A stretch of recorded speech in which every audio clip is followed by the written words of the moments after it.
Welcome, one and all, to V8's Online's live broadcast of the Oceanic Sprint Championship presented by OceanicRacing.com. Round 3 at Road Atlanta.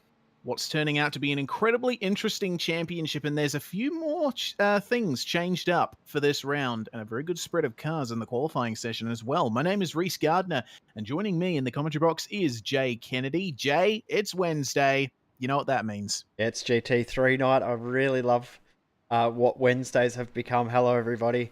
Road Atlanta is definitely going to turn it on. And what a mix of cars we've got. We had the balance of performance update in the last week.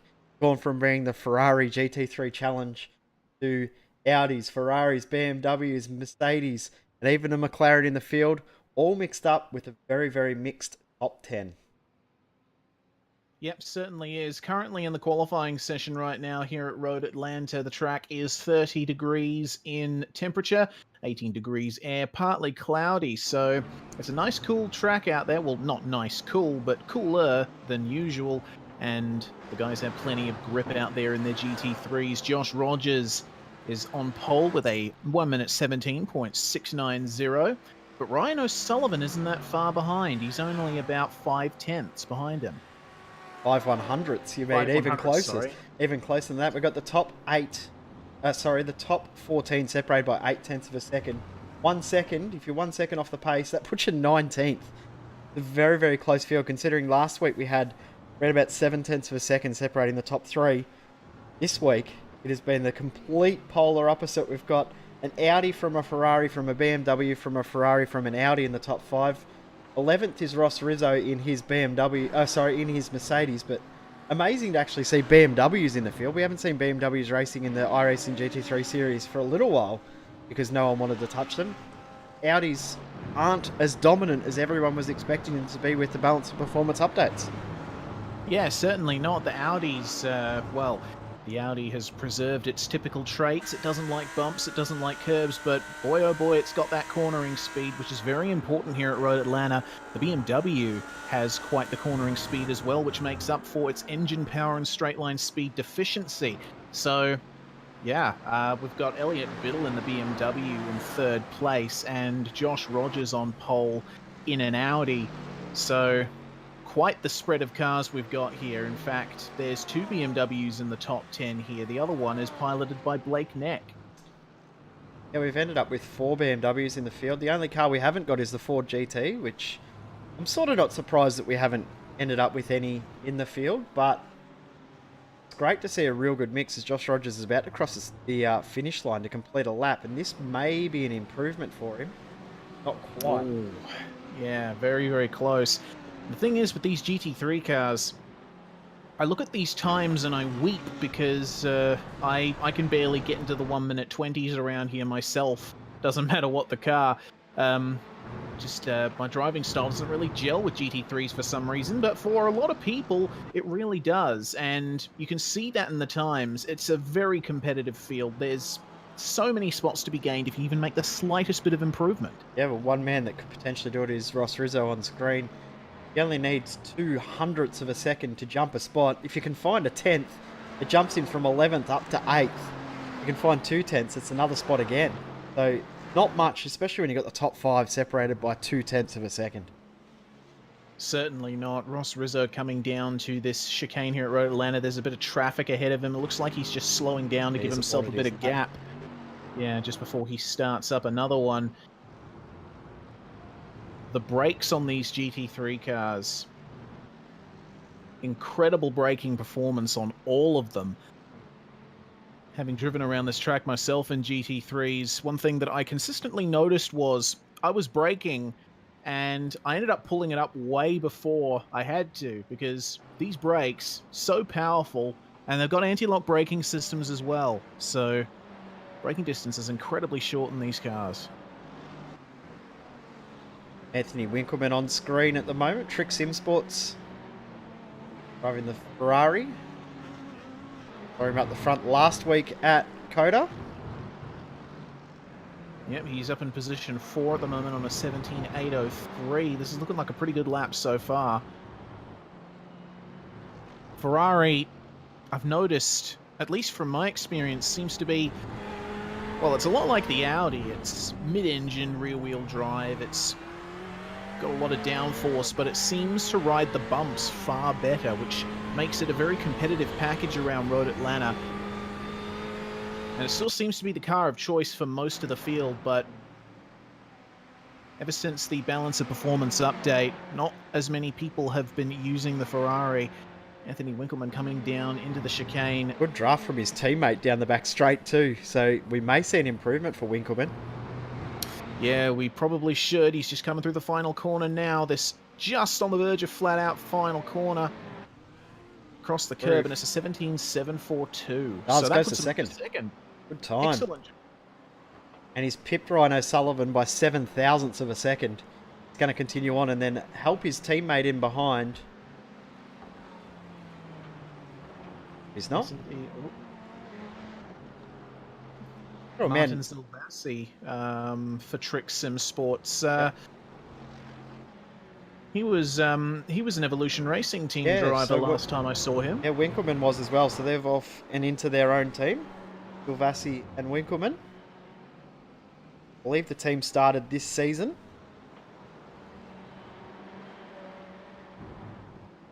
So yet more developments in the AusNZ community over time. What's his lap? Jared Filsell yet to post a time. He's driving in the Mercedes. Driver that's pretty familiar to these GT3 cars, of course, driving in the Blancpain Endurance Series.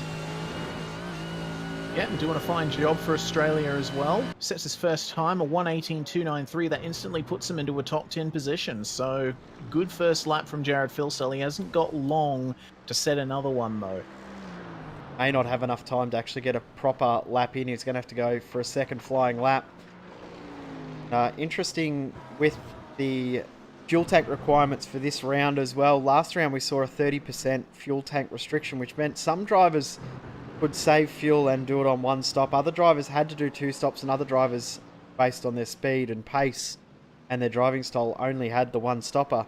This week, very, very different. We'll see the pit window open around about the 8th or 9th minute of the race and then close around about the 36th and 37th minute of the race. A really big window of opportunity for guys to jump in, take their pit stop, and it'll be really, really fun to see what strategy guys use. If they're stuck behind a car they can't get past, do they pit early, or do they sit behind, save some fuel, and then undercut during the pit stop? It's going to throw a real curveball with strategy tonight. I'm really looking forward to seeing how that plays out.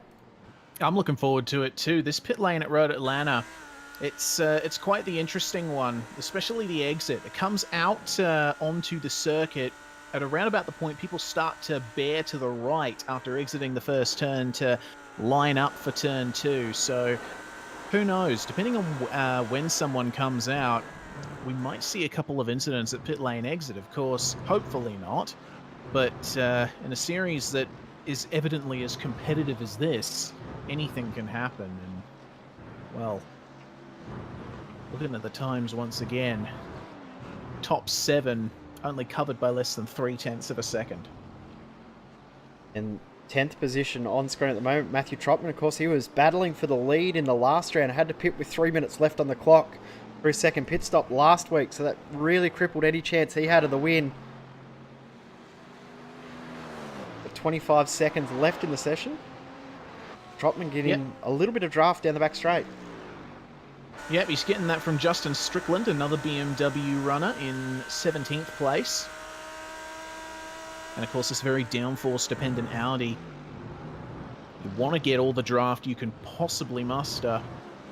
So Trotman exits the chicane. We'll see what he can do here as he comes down to the final corner. Second flag is out for this session too. Crosses the line. His best is an 18.31. Does an 18.37. So no improvement there for Mr. Trotman as he... Wow. That's... I have no words for how big of a hit that was. Elliot Biddle on screen, about to finish his last attempt, and he's actually just pulled out of it right at the last second. It might be Jared Filsell, the last driver to potentially move up the timesheets. He's getting a bit of draft off Josh Rogers as well.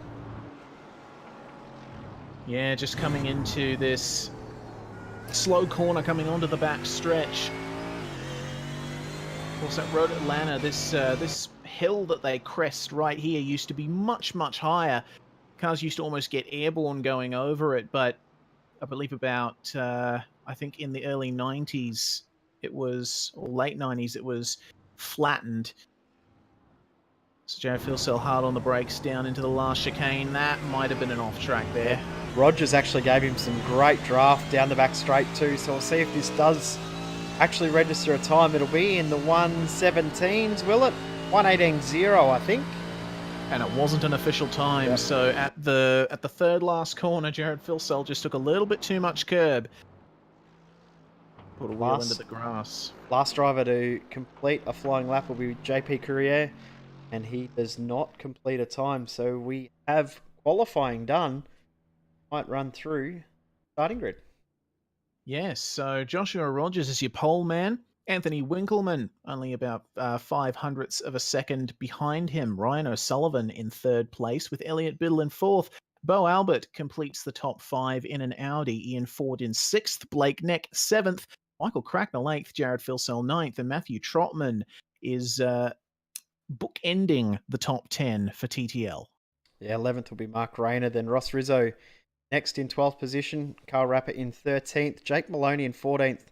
Scott Sislowski, Nicholas Pratt, Justin Strickland, Martin Silvassi, Adam Hyland, and Grant Hines round out the top 20.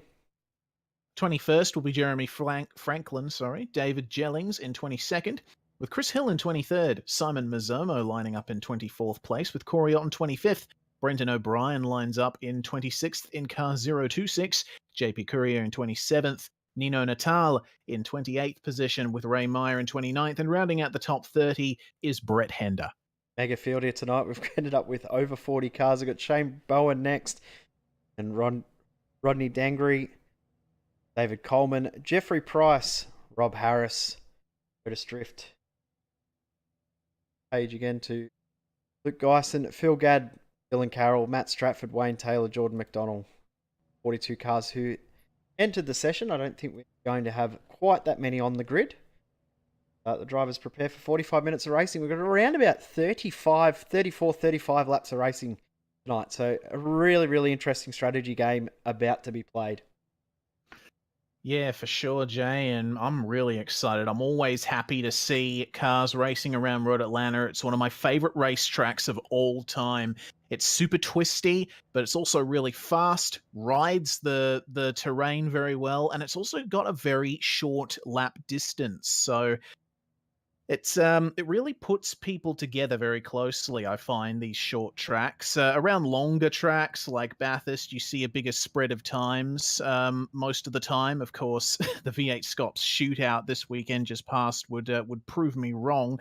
But around a track like this, with this many cars, it's a little insane. Yeah, it's amazing how close we've ended up with qualifying here. So we proved everything wrong at Bathurst over the weekend with how close the cars and the times can be. V8 Supercar at the longer tracks, and the nice short, it's not really a short track, but it's a fast track, has meant that the times are incredibly close for this event tonight, which drivers are now starting to move away following the pace car, getting this one ready to go. Yep, so coming down into turn one here at Road Atlanta, this is a super quick corner. It's like Cops at Silverstone, but going uphill. Fourth gear turn in the GT3s, and then you're instantly going uphill. A lot of lines possible through this section as they line up for turn two to try and straighten the braking zone here for turn three. Big curb on the inside, but you want to make sure you don't get too much of it, lest you're getting off track. Then we go through the excellent S's, a long left-hander, and then just cresting the hill and then plunging down through this right, left, right complex. You wouldn't dare go side by side through here because you end up losing a lot of time. And then this uphill left-hander with a huge, huge curb on the right-hand side that you can use. Then there's a short blast down this short straight down to the point of the circuit that's furthest away from the start-finish straight. This is a fast banked third gear corner. Don't want to take too much curb there. Then it flows straight into this very sharp right angle turn. You got to make sure you get the throttle down nice and proper coming onto this back straight. It's a real deceptive corner too. I think there's so many different ways you can approach it, and everyone feels like it's wrong. It's very, very tough to get it right and get the exit right out of that corner down this huge long straight. Yep, really long straight this one. Got to make sure that you're tucked in behind someone, about a second behind them, so you can get a nice draft as you come down to this chicane at the end of the lap, which is actually a fairly recent addition. I believe it was added in the early 90s. It used to be that the track would just sweep to the left, and then there was a bit of a sharp corner under the bridge. But, of course, that wasn't very safe, so they decided to put a chicane in here, and I got to say, it's one of the times that a chicane on a racetrack is enjoyable and adds to the circuit. Not many, I can only think of two. This one and the chase at Bathurst, because it is technically a chicane. Before we get the green flag, remember to head to our website for all the live timing and scoring, v8sonline.com/live-timing, and Rogers goes nice and early, gets a good jump. Yeah, it looked like Winkleman was, him and Winkleman almost made contact coming through the last turn, but they've managed to get away mostly cleanly, but there's a bit of jostling back in the mid-pack, almost going 3 wide. I think that's Jared Filsell getting involved in that. Very messy in that mid-pack there, but we've got through fairly clean. Filsell and Cracknell side by side up through the hill through the first part of the S's, but tucks in behind, is in behind the rear wing of the Ferrari of Michael Cracknell now. Yeah, looks like most of the field's gone single file, but we got Chris Hill, Simon Mizzomo, and Brenton O'Brien racing pretty hard there down in the pack. Almost getting crossed up, but it looks like most everyone has got through this first part of lap 1 cleanly, which is pretty good. We've got through pretty much the whole lap clean as we see Jared Filsell side by side with Michael Cracknell, and it looks like he's going to get it done around the outside. Like Cracknell's going to try and tuck in behind and potentially come back. Look at the draft advantage since he tucked in behind Filsell. Yeah, wow, that's pretty good. And Cracknell's going to have a go here at the chicane, but Filsell trying to hold it. They're going to go side by side once again, and this is really bringing Matthew Trotman into this. Yeah, Trotman's right in the middle of it. I don't know if he wants to be involved in something like this early in the race as we come around to start lap 2. Oh. Side by side through the last turn behind them. Looks like Mark Rayner's just losing a bit of time there to Carl Rapper. Pretty cool looking car that Carl Rapper's running. One of the best team names I've ever seen, Happy Cat Racing. I can get behind that. I can too. I think that's pretty cool. I'm not a cat fan, but I can get behind a Happy Cat. Battle for the lead is on though. Oh, Winkleman, big moment. Oh, goodness me. Josh and Albert Rogers as well. versus Anthony Winkleman here. So it looks like these we've got top a spinner. 4 cars... Oh, Rayner is around. Yeah, I noticed earlier on lap 1, Nino Natali pulling to the side of the road, so he's had a couple of problems as well. Get a Cup Price Racing replay to see if we can pick up exactly what happened to Mark Rayner, but he was tucked in behind, or in the middle of that pack behind Carl Rapper. So it looks like he's done this all by himself. Just run wide, 2 wheels in the dirt, and into the fence he goes. Disappointing end to his race as Brenton O'Brien and Simon Mizzomo side by side down the back straight.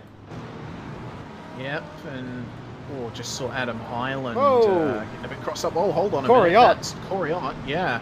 Taking an impromptu tour through the gravel trap. He's going to have a hell of a slowdown to clear when he gets back on the circuit. Yeah, it's not an optimal line way out there. Yep, and that's compromised Shane Bowen a little bit behind him, but Corey's managed to get back onto the circuit and continue his race. Top 5 have now settled. But behind them, Bo Albert, Blake Neck. Teammates. Oh, Albert! Big crash! Goodness me! Oh, wow! Oh, and Trotman's collected him. Oh, yeah. Oh, and that's at a really bad spot. Oh, Albert's just been hit once again. I wonder if Albert's had some sort of issue there because he couldn't actually escape from his car as well. So the car just went hard left. Wow. Went hard right. Yeah, and that was a really bad spot for Albert to come to rest too, because that's a blind crest where people are that's basically the racing line for a lot of people. So to see Albert there would have been a hell of a fright.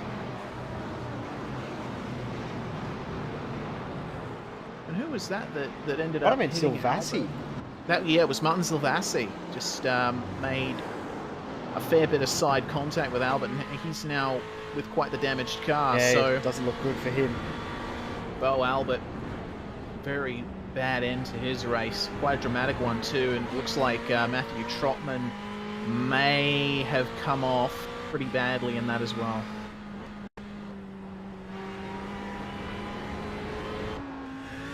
Right on board with Trotman as we're going through Cup Price Racing replays, but that's unfortunate end to the race for Albert. Trotman will be out as well, and definitely has crippled Silvassi. Trotman had nowhere to go. Oh, yeah, definitely not. And Trotman's just had a spin on the back straight. That car is looking just a smidge this side of completely undrivable. So if he can get back to the pits and see what kind of repairs he can do, then yeah. The battle pack on screen. Jared Filsell's made his way up to 5th position, and he's got Blake Neck and Michael Cracknell right in behind him. Neck possibly going to make a move at the chicane. No, he won't be able to. Yeah, Cracknell's got one hell of a draft as well. Looking like the Ferrari has pretty good straight line speed here. Of course, remember the BMW, not the best car in a straight line. It was recently given some engine torque as part of the last Balance of Performance update, which has made it a bit more of an attractive proposition to some people. Good to see BMWs out in the field. It's been a long time since we've seen a BMW A in the field and B be competitive. We've got one in third with Elliot Biddle, but it's battle pack here with Filsell, Neck and Cracknell. Very, very interesting to watch. It certainly is. We got 2 front-engine cars versus 1 mid-engined, and it looks like Neck is just able to push that car just a little bit harder than Filsell. As Filsell got a little bit crossed up over the curbs, and he's showing a bit of visual damage now. I don't know if that's actual damage.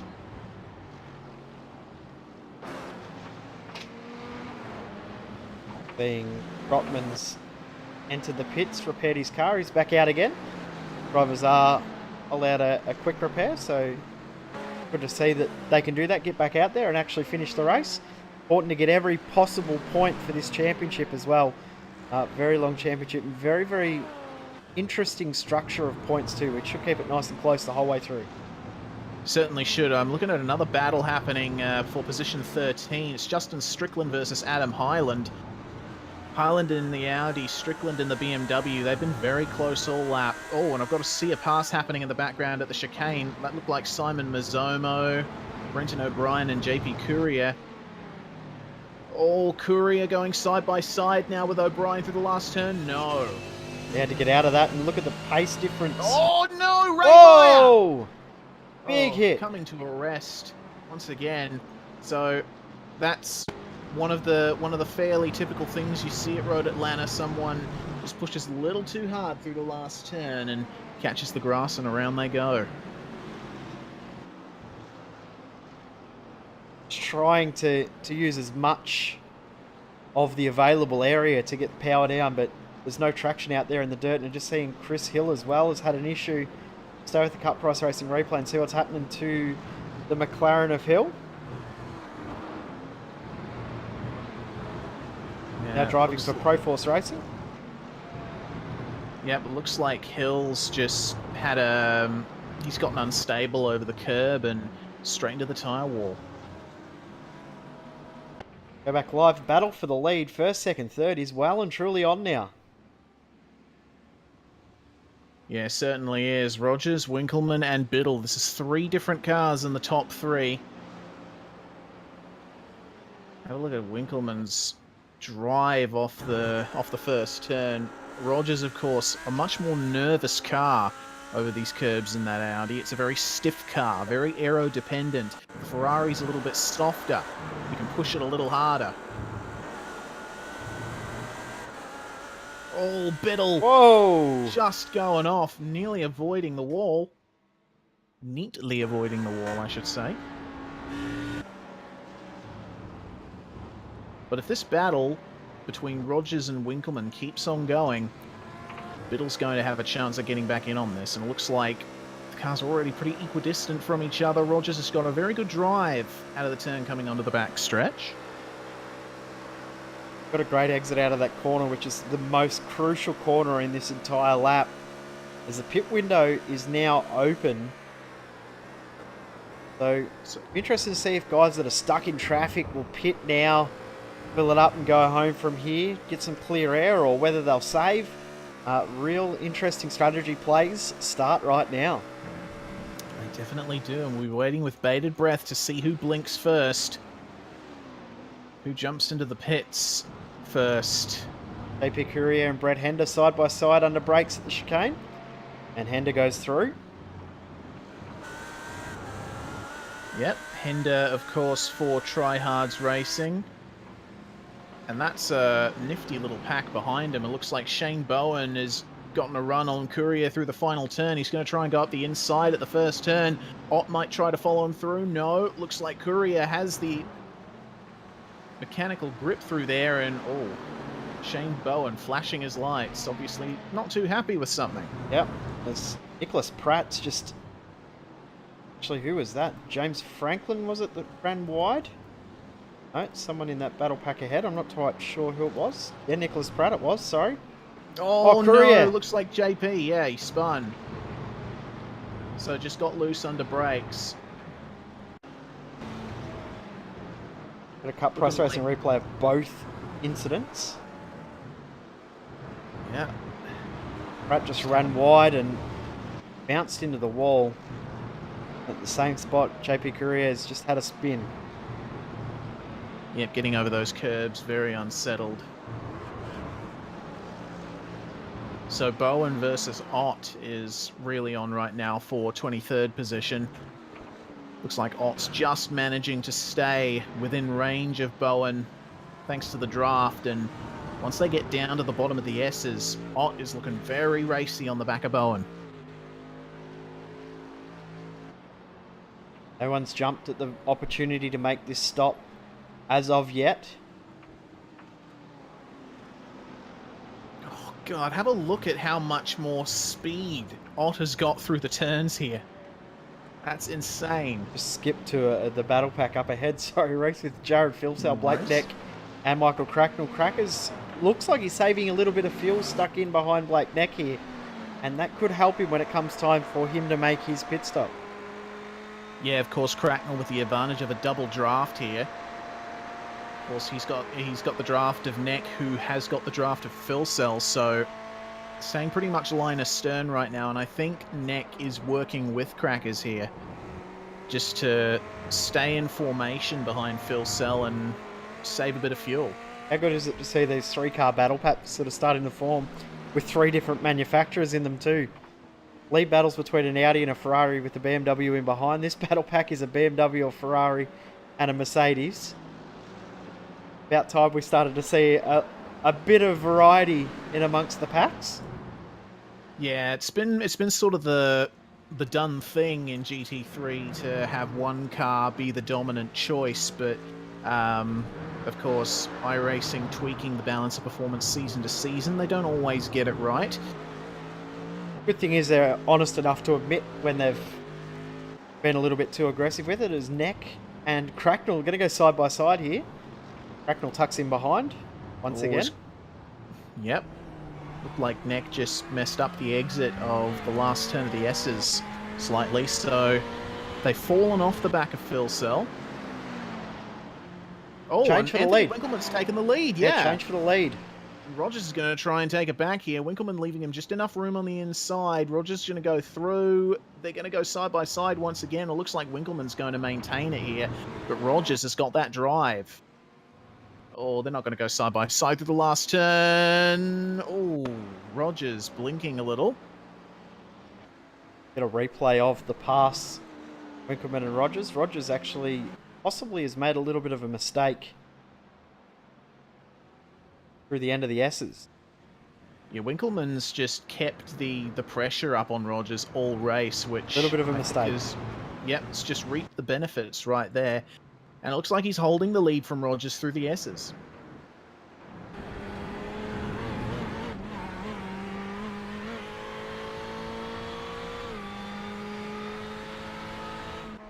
Still, this is a very intriguing lead battle. You can see the downforce of the Audi working versus the Ferrari. Rogers just much more aggressive on turn-in, but Winkelmann doesn't quite have the advantage on the straights. Rogers got a good draft there behind him. Going to go for the move once again down into the chicane, but we might see more side-by-side running. No, it looks like Winkelmann lifted a little to let Rogers by. Probably not a bad ploy. Yeah, save a little bit of extra fuel. Yep, the ERT guys very, very smart in regards to strategy. So they'll have it all worked out in regards to fuel numbers, and they can tuck in behind how much fuel they can save and all those sort of things.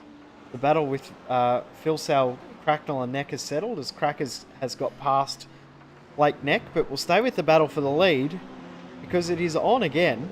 And big mistake! Though, Rogers is around! Into the fence! Race done! Oh, wow.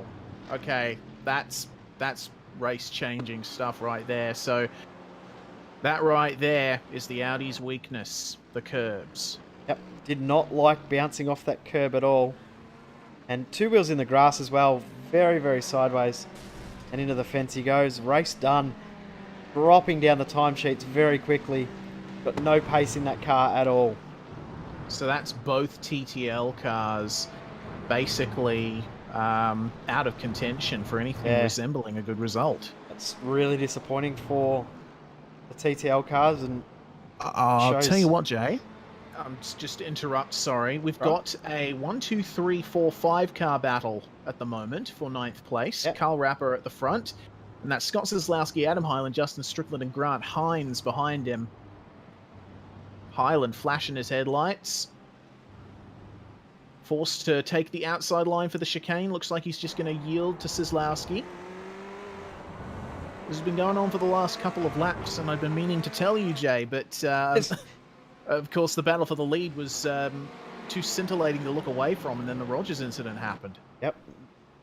The lead is basically done at this stage because Biddle now has a 1 second lead as we see Martin Silvassi in the pits to make his scheduled stop. But this battle pack looks very, very intriguing. We've got Ferrari, Audi, BMW, Mercedes. Again, a nice mix.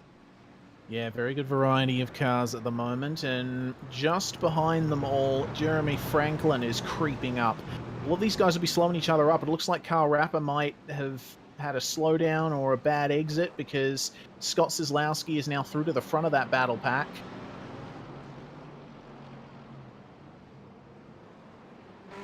And last lap around, these guys all did 1 minute 20s, but Franklin did a 1:19.4, so 6/10 at least quicker than the entire group of cars in this battle pack.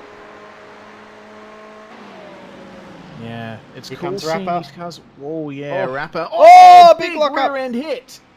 Oh, And that both was him close. and Zieslowski have come off really badly from that. So I really don't know what happened there. It looked like either Zieslowski braked a bit early or Rapper just wasn't paying attention to the braking point.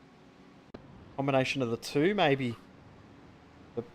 Possibly worrying about making the move, it then missed the braking point and locked up. That was a huge moment. Big contact. Well, that between now those two promotes cars. Adam Hyland to 9th place. Watch on board with Rapper.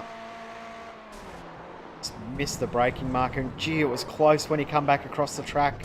Almost hit the rear of Zieslowski. As we go back live, Phil Sal has company. He's just past Ian Ford. Yep, and Hyland has gotten passed back by Zieslowski for 9th. Oh, but Hyland has a bit more torque, and geez, Strickland doesn't have anywhere to go. Have a look at this battle pack. This is great, Jay. Zieslowski going for the move now at the chicane. Will Hyland be able to hold them off? They're pretty even coming into the braking zone. They're going to go side by side. Oh, it's a little awkward, a little bit of contact. Oh, it's messy. Strickland's going to come off the best out of this. He's on the inside. Oh, but he's going into the pits. Yeah, not a bad move. He was stuck offline. Might as well get out of it. These guys are holding each other up too, so it's not a bad ploy to jump in the pits as we're close to halfway through this race. Very sensible decision by Strickland, and wow, have a look at Hines. Pushing a little through turn 1, and Kozlowski has not had a very good last few laps. He's lost a few on-track positions, and he's really struggling to find a bit of consistency now. Yeah, he lost a fair bit of time from that hit. Had to slow down and let a few cars past. He's dropped from... Sorry, Jay. Really big incident around where Jared Filsell is. Elliot Biddle's off the track from 2nd position. He's back into 6th, 7th. Oh, no. What went on there? And Biddle, I think, has come up on lap traffic. Yeah, he's come up on lap traffic, JP Courier, and wow, what on earth went on there? I think... JP may not have even realised that lap car was there, and then he's run off the track and got steering damage, unable to pull it up. That was a bit weird. Yeah, I feel like JP might have not realised that Biddle was coming up on him. He went for the corner, but Biddle was just made a huge move up the inside. So the race for Elliot Biddle has gone completely wrong as well. Yeah. See Grant Hines now in the pits. So a few drivers taking this opportunity now to get out of that battle pack and get it some clear air by getting this pit stop done. We go to Brenton O'Brien and Simon Mazzomo. These guys, I think, have been battling since the 0-minute mark of this race. Yeah, Brenton O'Brien in the Logitech G Evolution Racing Team Ferrari. Mazzomo in the Waxit Pro Force Racing Mercedes. I do like those new Pro Force liveries this season. They look pretty cool. The Waxit liveries, the sky blue, I guess you'd say, with the black and white goes quite well, and then the colours for each driver on it as well. With Mazzomo going for a maybe not a fan of the green to go with it, but we won't hurt him much for that. Nah, it's a very pleasing shade of blue on those Pro Force cars now, which I really like. It looks like O'Brien just trying to stay in touch with Mazzomo down the straight here. He's managing to just stay in reach. We've got more cars in the pits. Jake Maloney. Elliot Biddle is still at a stop in the pits. Yeah, Roger's also done. He's already escaped the car. He's out of the race. So Biddle looks like he may also be out of the race too. Wow, well, that's it's really been quite a good race then for Anthony Winkleman. He is now in the lead by a bit over 3 seconds from Jared Filsell, but Filsell's catching him very slowly. Yep, lap times last time around a 10th quicker for Filsell. But Filsell's bringing Ford and Cracknell as well as Blake Neck along too, because they haven't dropped off since Filsell's gone past. Yeah, they've just stayed holding station behind Filsell so far. Ross Rizzo not far behind them either in effective 6th place. Been a very quiet achiever in this race. He just does the same thing every race, punches in very good laps during the race, doesn't quite have the qualifying pace on the other cars. But when it comes to race, he just seems to find himself cruising around and passing cars, keeping out of trouble, keeping it clean and finishing the race as we hit the halfway mark. Yeah, that's one thing that Rizzo's really good for, is just staying out of trouble. It's something that a lot of top drivers in this race seem to have been unable to avoid. But Rizzo, he's always there to pick up the pieces. Little battle pack starting to form between Rodney Dangry and Jeffrey Price. A little bit closer than they were a couple of laps ago. Both these guys yet to make their stops. Yeah, so they might be going for very late splash and go. Pit stop. Yeah, that seems like the kind of decision they're going for. Battling for 15th and 16th. I tell you what, the battling throughout the field has been really good. We've seen basically everyone has someone to race with. Yeah, it has been really good. Sort of at a little bit of a lull at the moment while the guys try and work out what they're going to do in regards to pit strategy, which is expected. But I think as soon as these pit stops start to happen from the front guys, it will be well and truly on. That Benefield, currently championship leader, but Benefield not racing tonight. So Ross Rizzo, good result here. He will take the championship lead. He definitely will, because it seems like for this race there's quite a few drivers competing that haven't before in this series. So it's it is going to work out well for Rizzo for sure. Yep. Good to see too. We're getting some more drivers interested in racing in this series. I just noticed the battle between Highland is heating up again. Got Sikowski 7/10 of a second quicker than Highland that time around. And Audi looks a little bit damaged on the rear too. Adam Highland. Yeah, I don't know where that's come from. On my end, it looks fine, Jay. Okay. So may A just little bit be of a net scrub. code. Yeah, just looks like there's a little bit of a scrub up against the left-hand rear, but I'll go with what you're saying, that there's no issues. Either way, Sosowski's very, very quick. You might actually be able to get a move done at the chicane this time around. Yeah, I was going to say Highland does have an issue, and that is the Ferrari has got Kozlowski behind him. Of course, can't discount Jeremy Franklin either. He's in on this as well. If Highland slips up, Jeremy's close enough, he might be able to follow Kozlowski through. Highland almost taken to the grass a little bit. He's really been driving the wheels off that Audi all race, hasn't Adam? Yeah, he's been pushing it to the absolute limit.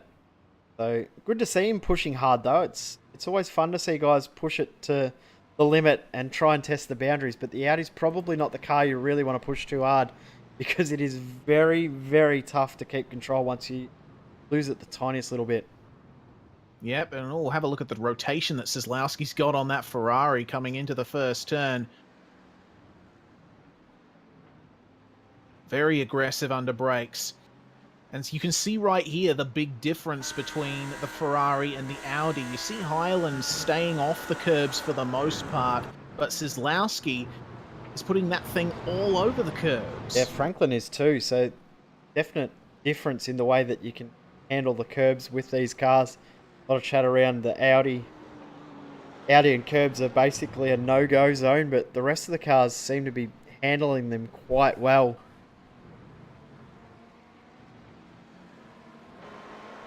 Looks like everybody's just line astern again for the most part. Franklin, Kozlowski, and Highland. Strickland no big in the wall. moves being made. Strickland in the wall. Oh, In the no, number that is 8. bad. Big hit. Yeah, and he's already returned to the pits there. Looks like a big... looks like he just took too much curb. Yeah, car off just ahead of him as well, which I think is Otis Drift, possibly? Yes. Yes, it was. But it looks like the two incidents were unrelated.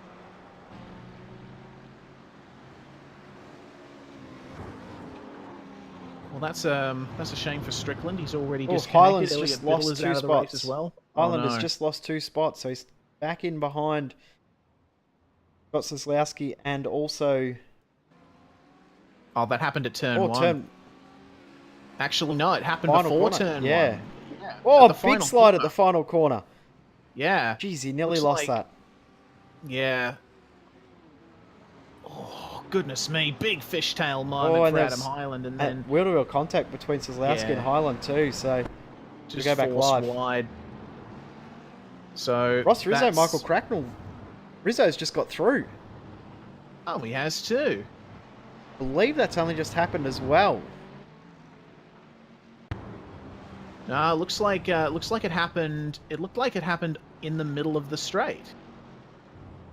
Oh, Cracknell's had a mistake at the last corner before the straight. He ran off the track. He was way out in the grass. So if we can That pick gave up Rizzo what the run he needed. Rizzo was right on his tail too. So here we go. Cup Price Racing replay just locked it up at the first of the right-handers and ran a little bit wide. And actually lost a spot to Blake Neck as well. So go back live. Gap was below 3 seconds for the lead, but it's just stretched back out above 3 seconds once more. Yeah, Phil Sol not facing much pressure from Ian Ford right now. Have a look at Cracknell's tucked in behind Rizzo again. This isn't I over. I noticed through the first part of the lap, Cracknell wasn't really gaining as much on Rizzo as I thought he would, but down here on the straight, he's showing he's still present, still wanting to fight for this top 5 position. Rizzo just moves his way through the field by keeping it clean, and he's got from, I think, 11th or 12th he started. Yeah, 12th. Blake Neck pits. Yep. So, here we go. First of the front runners to blink. Blake Neck. Jeremy Franklin, have a look how close he is to Scott Slazowski. Yeah, Slazowski goes for the pits, so... Franklin got out of it too. I think he was almost thinking about jumping in and following him in, but decided against it. Yeah, and that moment of hesitation could prove Franklin's fate is sealed. Interesting to see what happens after this. See, Blake Neck has come out in the middle of traffic. Not a good move for Blake Neck. This is not what he wanted. From 4th position, now being held up by Simon Mazzomo and Brenton O'Brien, who are still in that battle, both yet to pit. Yeah, those guys just haven't been able to get rid of each other, have they? Been good for those guys to actually have someone to battle. Very, very hard too. And just ahead, you can see Adam Highland, that battle we were watching. All right, now Highland definitely has rear end damage. That wing looks a little bit crooked. Here we go. Blake Neck might be able to get past Simon Mazzomo down at the chicane here. He's got the draft. He's just not gaining as much as he'd probably like to in that BMW. He is having a look here. He is pulling out to make a move. Is Mazzomo gonna... Yeah, Mazzomo just lets him through. Smart decision. Mazzomo and O'Brien might go in here. Or are they going to stay out for one more? Keeping on pushing on. Adam Highland in the pits, which is no real surprise with the damage that he's got to that Audi.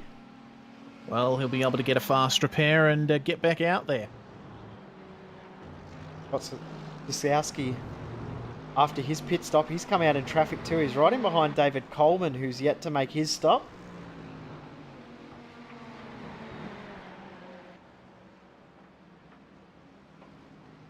Yep, and Adam Highland just gets going behind them in the pits. Yep. So it looks like he's lost a fair bit of ground from Slazowski, and Slazowski's flashing his lights here at Coleman. Definitely getting a bit frustrated there. Winkleman in the pits. Valuable time. So this will be helping Winkleman, actually, seeing Slazowski getting held up behind Coleman. Yeah, and Ford also in, as is Michael Cracknell. So Phil and Rizzo have both pushed on. Both in Mercedes as well. Yep. The next Mercedes in the field is Jeremy Franklin, and he's going on as well.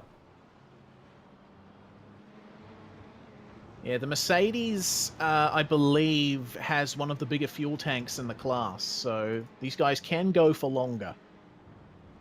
I believe it's about an hour and 20 minutes you can get out of a completely full tank. It'll be interesting to see what happens when it comes time for those guys to pit. They'll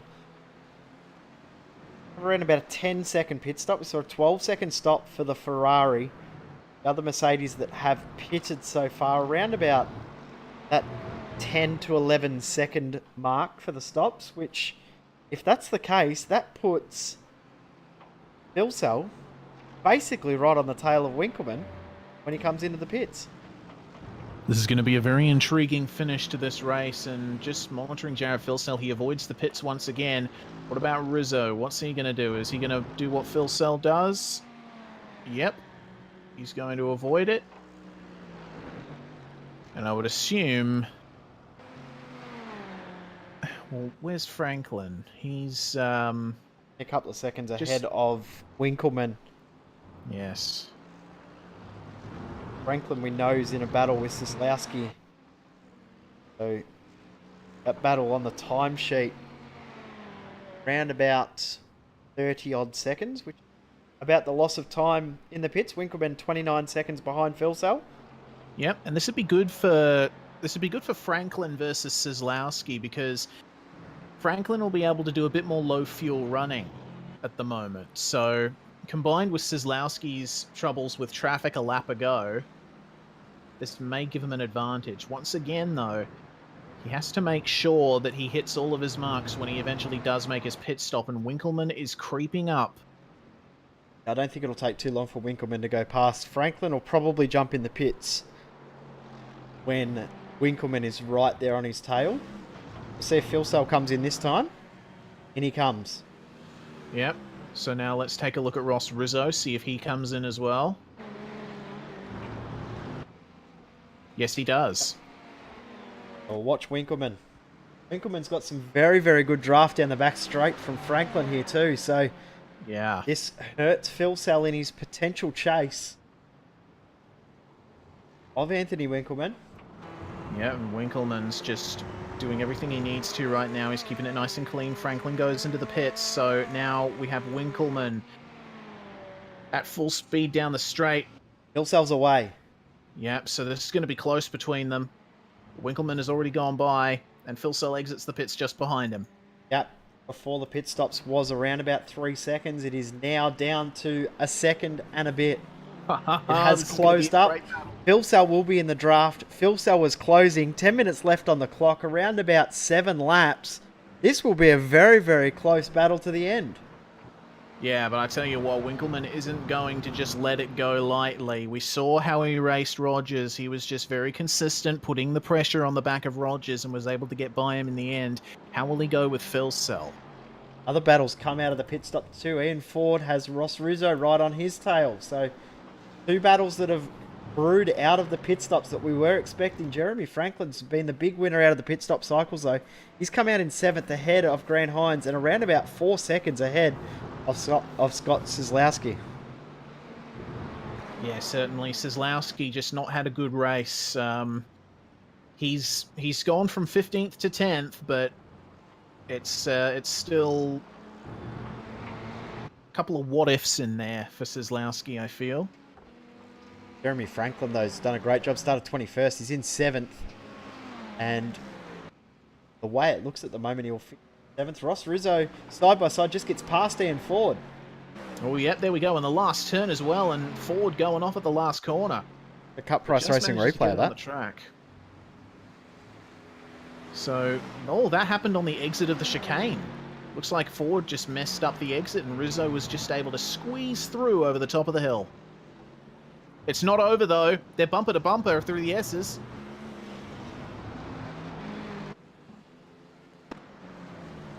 Go back live. Very aggressive on the back of Ross Rizzo right now. One mistake from either of these guys could spell doom. This is the battle for 4th position.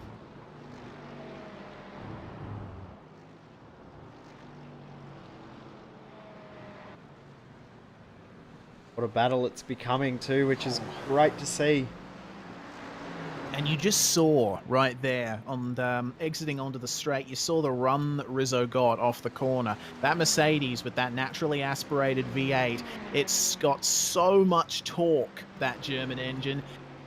The twin-turbo V8 in the Ferrari, got to kind of keep the revs high, keep the turbo boost up, so it suffers a little on the exits of the corners, but when it comes to corner entry, the Ferrari's the car that you want to be in.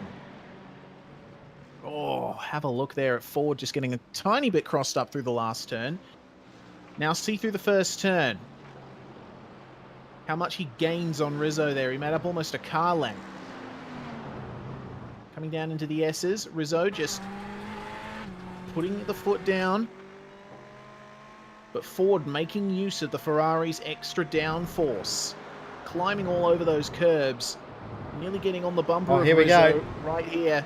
This might be a move. Is Rizzo going to defend? He's staying in the middle of the track. No, it looks like Ford is going to try and go up the inside here. He's got the inside line. Rizzo out on the marbles, but he's going to hold it round the outside. And Rizzo has gotten a run once here we again. go. Bump drafting. This is going to be on when it comes time. Ian Ford sticks to the defensive line down the straight. Is Rizzo going to take it round the outside? Gonna have to be very, very aggressive to get it done. Ford's Ford's messed it up. And Over here comes under. Rizzo. Going to get it done like the lap, or 2 laps previous. It's like we're doing another replay. And through Excellent goes. racing. Oh, Ford! Very unstable rear end on that Ferrari through the final corner. And Rizzo ran that wide. I was worried he was going to get wheel spin out in the grass and have the same issue as we saw earlier. And while this is going on, the gap at the front has closed. It's down to 0.7 of a second. So it's getting very, very close. We'll bring you that very soon. This battle for fourth, I think, is where it's at the moment on track. And right here, once again, coming up the hill, that's where Ian Ford has the advantage. And this is another one of the really cool things about GT3 racing, as we see Ford just go a little bit wide. The drivers can play to the strengths of their cars. All the cars have their own little things that are different from all the others. And part of being a good GT3 driver is being able to choose your car wisely and take advantage of what it can offer you. And it looks like both Rizzo and Ford are doing that very nicely here. Being an issue for Adam Hyland is a lot of damage to his car. If we can pick up exactly what happened to him. Happened at the start of the last lap. So I can guarantee he's hit the wall. I'm thinking it's going to be a similar incident to what we saw happen to Josh Rogers. Yeah, Hyland with a very almost identical, just car. in the opposite direction. Ah, well, that was a real shame. Go back to Rizzo and Ford. Yes, indeed. Road Atlanta is just, it's one of those tracks that it's got super fast turns, so you think, oh, I need a really stiff car, but then it's got all those bumps and all those curbs that really hand it to cars like the Mercedes and Ferrari that are sprung a little bit softer. It'll be very interesting to see what happens next week too, as we head to Imola. A similar track in some aspects and polar opposites in others. It'll be a very, very mixed up field once again, I would believe, because so many different strengths for all the different parts, all the tracks. It'll be very, very fun next week. For that race is the race for the lead closing, visually closing. Yeah, it definitely is. Looks like Ford's just fallen off the back of Rizzo a bit too much, so that may be the end of that. I will keep an eye on that, though. But this battle for the lead,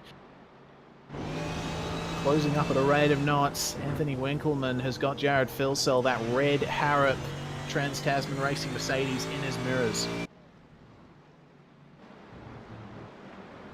Indeed. For the first time since he took the race lead, he's got someone there that's battling with him. The pit window definitely has helped the Mercedes of Filsell. I think if he had to have a longer stop or same length of time in regards to his pit stop as Winkelmann, we wouldn't see this battle anywhere near as close as it is now. And Winkelmann's got issues with the car ahead traffic. Shane Bowen nearly ran off the track as he was trying to tuck in for some draft. Yeah, well, Bowen's seen him coming and Winkelmann is going to go by. Looks like Bowen's going to let Filsell by as well.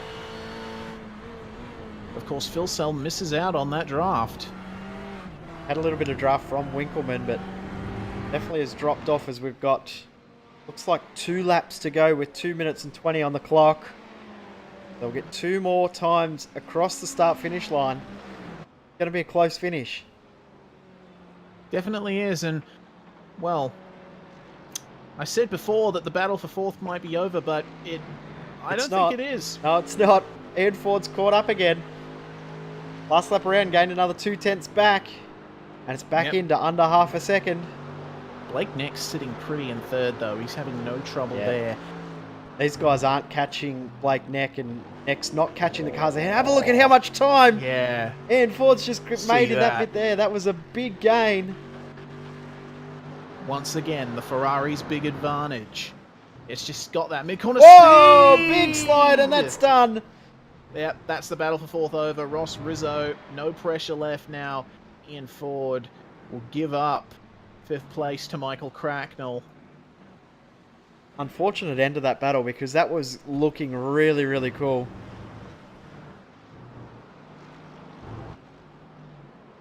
course, the Ferrari with a very aggressive front end. It can bite you, as we saw. Another battle that's starting to brew up as we are not far away from this race ending is David Jelling's got Nicholas Pratt closing very, very quickly on him. Pratt now the highest placed Audi. Yeah, hasn't been a good race for the Audi boys, and, well, Pratt's doing pretty well in 12th, having started in 16th.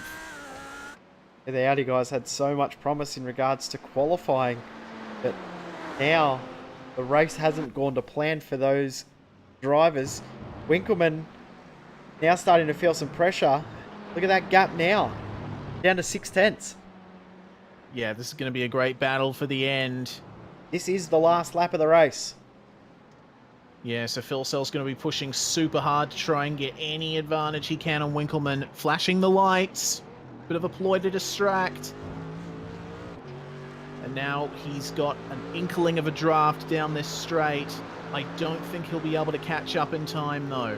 It'd have to be a mega dive bomb from a mile back. I don't know if you could pull one up, but you could do something to distract Winkelmann. Not over. Yeah, flashing the lights once again in the braking zone. Have a look at the gain that Phil Sell's got there in the chicane, but so far, it looks like Winkelmann has held it. 34 laps of racing complete, and Anthony Winkelmann is going to take the win in the Oceanic Sprint Championship at Road Atlanta. Yeah, great result for Winkelmann. He picks up the win over Jared Filsell in second. Blake Neck, good consistent drive, stayed out of trouble, kept it clean, and he's going to pick up third position. Driver of the night goes to Ross Rizzo. +8 spots from his 12th place start. Kept the car clean, probably the cleanest looking car on the track. Comes home in fourth with Michael Cracknell rounding out the top 5. Not over between Seslowski and Silvassi.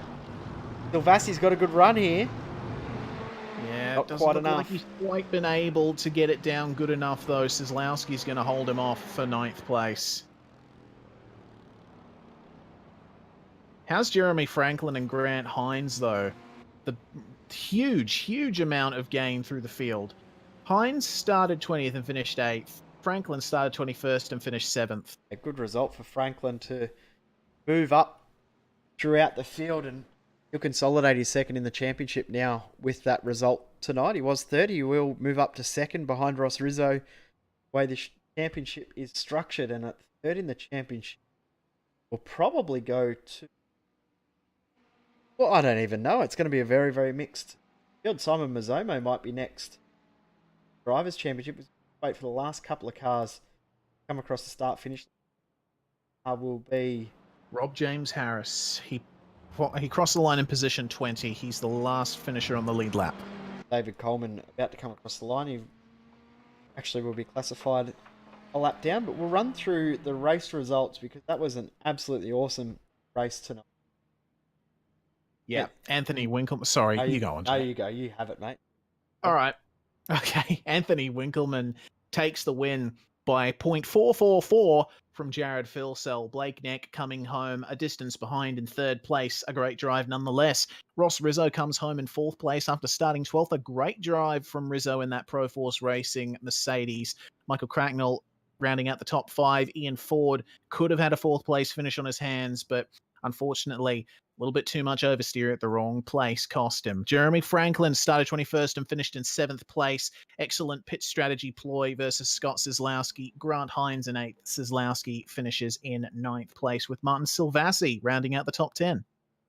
11th position, David Jellings from Nicholas Pratt. Pretty close from those two in the end. Then Ryan O'Sullivan next. Brenton O'Brien finished ahead of Simon Mazzomo, but they ended up only separated by a second. Those two battled for the entire 34 laps of this race.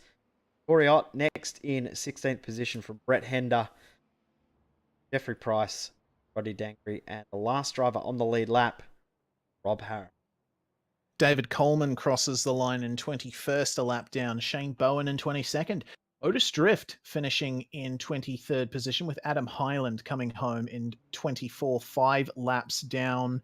And the non-finishers, Justin Strickland, Elliot Biddle, JP Courier, Mark Rayner, Carl Rapper, Josh Rogers, and then Jake Maloney, Matthew Trotman, Luke Geeson, Chris Hill, Ray Meyer, Phil Gadd, Bo Albert, and Nino Natal all retiring from the race. So it was very much a race of attrition. A lot of drivers that could have challenged for the win, unfortunately, not finishing, but we got a great race anyway. It was an absolutely awesome race tonight, and really looking forward to seeing how this championship plays out. Of course, as we said, next round we head to Imola, which will be a very, very interesting track to see which car has the strengths, spots, which car will actually have the most drivers in it, because I think it'll be another very mixed up field with the long straights, tight corners, chicanes, sweeping corners. It's very, very bits of everything sort of track. So be good to see the mix that we have for that one. Yeah, it certainly will, and I'm looking forward to Imola as well. It's got those big curbs that the Audi really doesn't like, but everywhere else the track is nice and smooth, which the Audi really loves. So once again, I think we'll see a lot of the same racing that we saw here at Road Atlanta. Very fast. It's got a few chicanes and a lot of straights. A lot of fuel being used. A lot of opening up for strategy. Yeah, it'll be a really, really mixed bag next week in the Oceanic Sprint Championship. At our next broadcast tomorrow night will be the Cup Price Racing Mazda MX-5 Challenge. Of course, we didn't have a race last week through our coverage of the 410 Grand Slam, which was really, really cool. But this week, we head back into MX-5 racing. Summit Point awaits, and it should be a very, very interesting race. Fairly long race when you look at the lap numbers. We'll see a very tight field throughout race. You'll be having a little bit of a steer. Yeah, certainly will. Looking forward to it. Do like me a bit of MX5 racing and around a track like Summit Point, which I really enjoy. Yeah, I'll be looking forward to it, and I hope we put on a good show for the broadcast. Fingers crossed, it'll be a very, very good show. We're going to start the broadcast a little bit early. We're going to bring a little bit of qualifying action to you this week. So I'll start the broadcast at 8 p.m. Australian Eastern Standard Time, and then from Daylight Savings starts at 8 Australian Eastern Daylight Savings Time. But Reese, thank you very much for your help tonight. Yeah, thank you very much for joining me, Jay. This was a really good round, and I can't wait for next week. Yep, we wrap it up. Thank you for tuning in for the Oceanic Sprint Championship. The Outs and Lines coverage of the Oceanic Sprint. Wrapping up. We'll